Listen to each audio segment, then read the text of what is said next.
Hi, everyone, and welcome to our interview session with Tim Lawless. Tim is the head and founder of the research division of Corelogic, previously called RP Data. We know when it comes to property data, Corelogic is an absolutely unrivaled guru. Tim is a household name in the sector, and undoubtedly, a lot of our followers will be excited to get his insights. Let's say hi to Tim. Tim, thanks so much for your time. Gay Shapur, and thank you for inviting me along, mate. It's great to be able to engage with the Persian community through your channel. Now, from the supply side perspective, are many owners just sitting on their hands, or are they putting their properties in the market? What is the supply trend now? It's really starting to change. If you'd asked me this question about a year ago, I would have said absolutely. A lot of owners are just simply sitting on their hands. They're not willing to put their property on the marketplace at the moment, despite selling conditions being extraordinary. I think a lot of property owners were either more focused on generating wealth out of owning their home, or they were a bit cautious of selling their home out of fear of not being able to buy back into the market because it was moving so quickly. Now it's very different. We're actually seeing the flow of new listings coming into the market has more than normalized. It's generally above average in most capital cities. The difference, though, is total listings. So you've got two ways of measuring listings. You've got the flow, how many new listings are coming into the market, and that's really high, above average in most cities.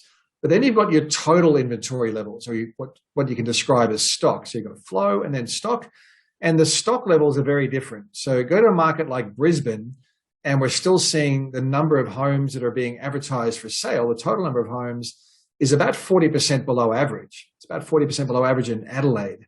It's about 30% below average in Perth. In Melbourne, it's now about 8% above average. Sydney's only about 1.5% below the 5-year average and trending back to what you might describe as normal. So we're definitely seeing vendors more willing to sell. The total stock levels really come back to a rate of absorption. How many buyers are active in the marketplace willing to or ready to absorb that new supply? In Sydney and Melbourne, that rate of absorption has really slowed down, whereas in markets like Brisbane, Adelaide, Perth, that rate of demand is strong enough to keep a really rapid rate of sale and keep overall listings extremely low. That's great. Thank you. Now, that was the supply side. How about the demand side? What can we learn about the current composition of the demand side? Well, most of the demand in Australia comes from what you might describe as subsequent owner-occupier buyers. So non-first home buyers, people looking to upgrade or downgrade or moving homes because they've changed jobs or something like that. So that's generally the biggest market. So people buying for owner occupation who aren't first home buyers. And then you've got two other segments of the marketplace. You've got first home buyers and you've got investors. So let's look at the trend for each of those three segments. First home buyers, clearly trending lower in the market.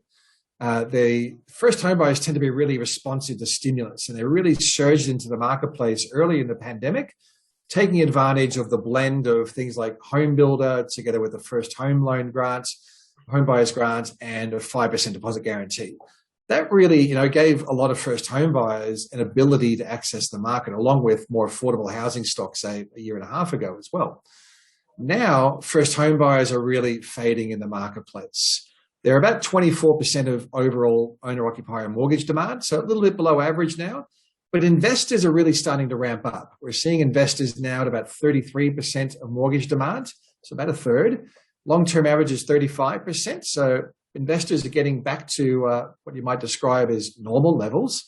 And I think investors will continue to trend higher in the market, taking advantage of better buying conditions, probably the fact that lenders are becoming more I suppose, focused on the investor market as first home buyers fade. And then your non-first home buyer owner-occupiers holding pretty level at the moment. They're by far the biggest segment of the marketplace, but they're not showing much growth anymore. So it looks like they're stabilizing in the level of demand. So if you're looking for growth sectors in the marketplace, it's investors, first home buyers diminishing, non-first home buyers generally holding pretty firm now. And what do you think is the underlying reason for the fact that the market's now skewed towards investors? There's a few things.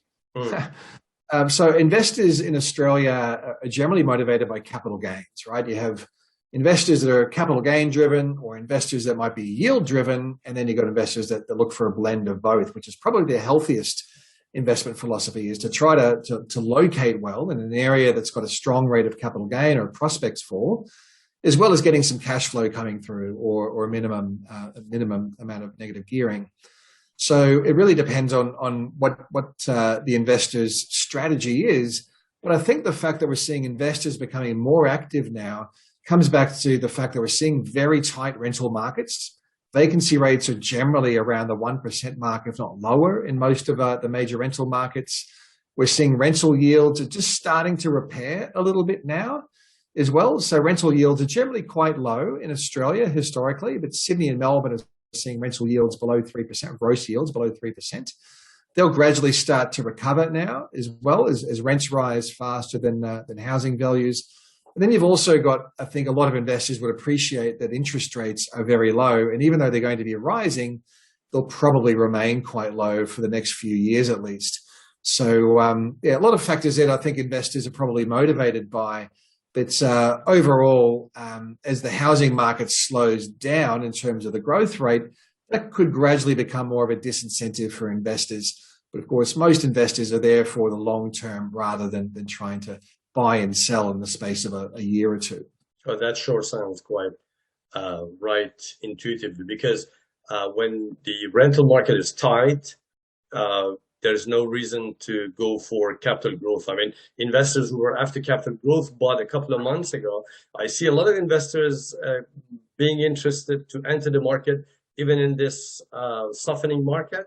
And the reason is, as you mentioned, definitely, it's not speculation anymore. I don't see much speculation. Those investors that I see buying into the market, they're not after huge amounts of profit in the short term, but they are very happy about the stability, about the security that they can get by having a rental, as you mentioned. And that's a really good point. The stability of housing compared to, say, the volatility of equities, especially during a lot of global uncertainty, is probably another factor. The housing market is probably seen as a bit of a safe haven during times of uncertainty. Tim, from what you said, I can infer that you have never bought cryptocurrency, have you? No. I never dare. I hear very contradictory things about mortgage stats and mortgage stress. What do numbers tell us about the odds of the amount of mortgage stress existing leading to distressed sales, forced sales, and crash in the market? So we haven't seen any numbers on mortgage arrears for a while, simply because lenders had a moratorium on mortgage repayments for quite some time. But my guess is we start to see mortgage arrears numbers being republished. Mortgage arrears, by the way, are simply a proportion of loans that are more than, say, 90 days overdue, right? So generally, that's before the pandemic, at least, that was around about 0.6, 0.5% of all mortgages. And even during through a downturn, you never really see that number getting above the 1% mark. It did in Perth and WA through that extended downturn, and that was through a combination of negative equity in home values along with a fairly weak labour market as well.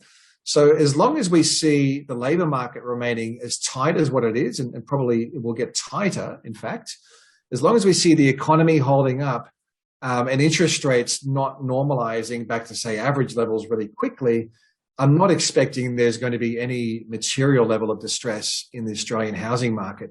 I'd be really surprised if we saw mortgage arrears getting above 1%, for example. So yeah, it doesn't look to me to be that much of a risk. Household debt is at record highs. Okay, so that's probably important to note. And households are going to be more sensitive to the cost of debt as it rises. It probably means that households will need to dedicate more of their incomes towards servicing their debt rather than spending on things. So probably the outcome there means less discretionary spending from households, more to going towards debt serviceability. It's generally when a borrower gets tested to take on a loan, they are being tested on higher mortgage rates. So 3 percentage points above now, previously 2.5 percentage points. So I think there's a pretty decent buffer zone there.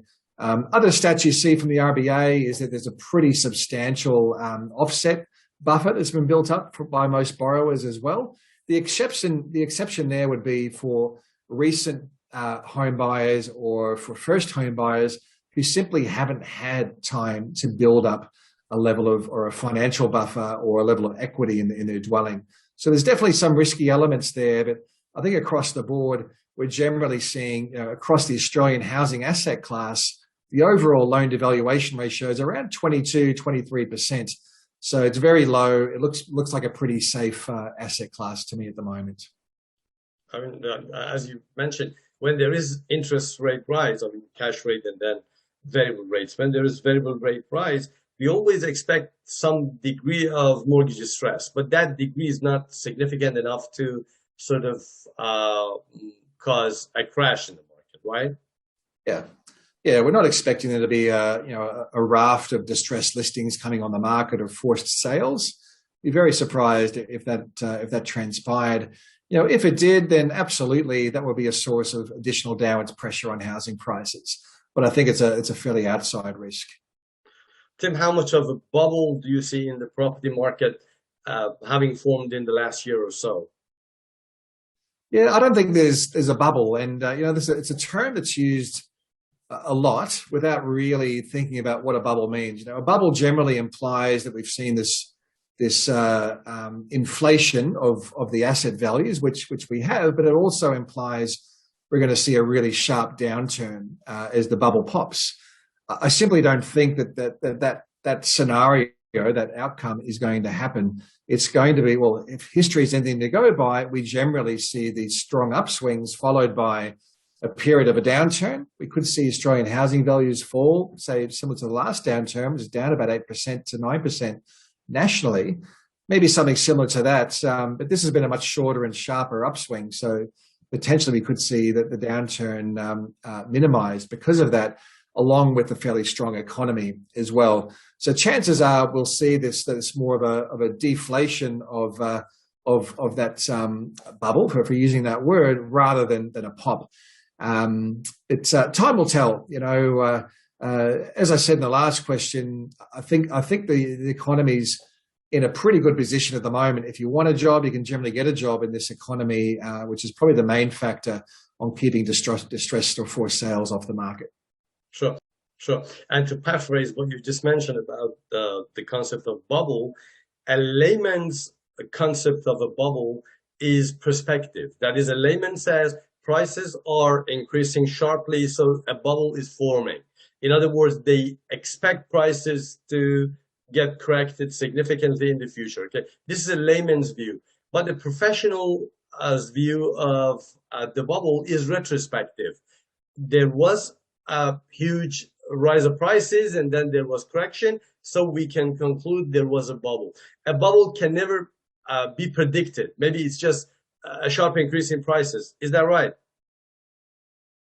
I think that's a fair enough description. And it's probably also fair to say that a lot of those demand side drivers are now starting to lose some of their potency. They're not quite as strong as they used to be. And for that reason, we're starting to see the rate of growth is already easing across Australian housing markets and starting to see less activity as well.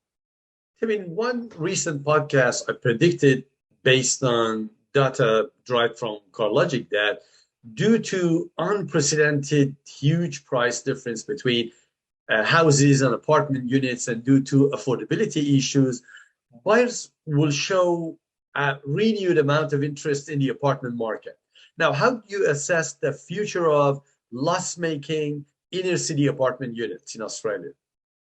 Yeah, I think the unit market's actually a fairly or reasonable investment at the moment, especially in markets like Brisbane, for example, where that pricing gap you mentioned is much wider. Brisbane's unit market's been soft for quite some time, and it's largely absorbed a lot of the oversupply that's been there. We're also seeing unit rents rising quite quickly now as well.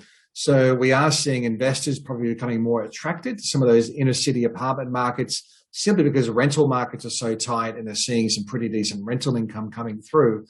It looks like apartment construction remains pretty soft at the moment. We're not seeing the same level of new supply being built as what we are in detached houses as the apartment market. So we're not really seeing those same sort of cautionary notes around oversupply in the unit sector either. So yeah, I think we'll gradually see that pricing gap narrowing across houses and units. More households looking towards the unit sector simply because it's more affordable and it's where they can afford to buy. Tim, I can continue this interview for good. I generally enjoyed the smooth flow and the first-hand data you presented here. I hope to be joined by you again in our future podcast. Thanks indeed for your time. Thank you, Shapur. It was an absolute pleasure to be involved. Thank you. Thank you very much.